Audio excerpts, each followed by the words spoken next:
کوئی دیتا تو اس کو کیا دیتا، کچھ تو ایسے بھی کار والے تھے دیکھتے اس کو بد نگاہوں سے، غیر اخلاقی پھپتیاں کرتے، وہ جو ڈرتے نہ تھے گناہوں سے۔ آدمی کا ضمیر تھا سویا، سرخ سگنل عذاب تھا گویا۔ واہ واہ، یہ اسی حوالے سے ہے۔ صحیح صحیح۔ کچھ اور کلام عطا کیجیے۔ ایک نظم ہے، یہ بھی نظم ہی ہے، اور اس کا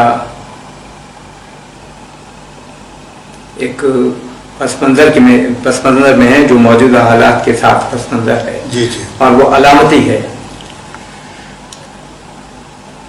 جلاؤ ذہن کی چوکھٹ پہ تیرگی کے چراغ، بجھے ہیں خیالات دل کے ماتم میں، تراشو وصل کی جنت کہ روح سرد پڑے، سلگ رہا ہے بدن ہی جھکے جہنم میں، نقاب رسم الٹ دو سماج کے رخ سے، ڈھلک چکا ہے بس ابصر سے صبر کا آنچل، فلک نشینوں نے بھڑکائی ہے کچھ ایسی آگ، ہر ایک سمت زمین پر ہیں آج کے بادل، مگر زمین تو ایک غافلوں کی جنت ہے، فلک پہ سوئے ہوئے ہیں دل و دماغ ان کے، اب اس سے پہلے کہ برسے زمین پر آگ کوئی، خلا میں رکھ تو میرے آشیانے کے تنکے، کوئی نہیں جسے اپنا کہوں میں بستی میں، ابھی تو غیر ہوں میں خود بھی اپنے ہی گھر میں، ستم کی لہر سے دہشت کی بوندا باندی سے،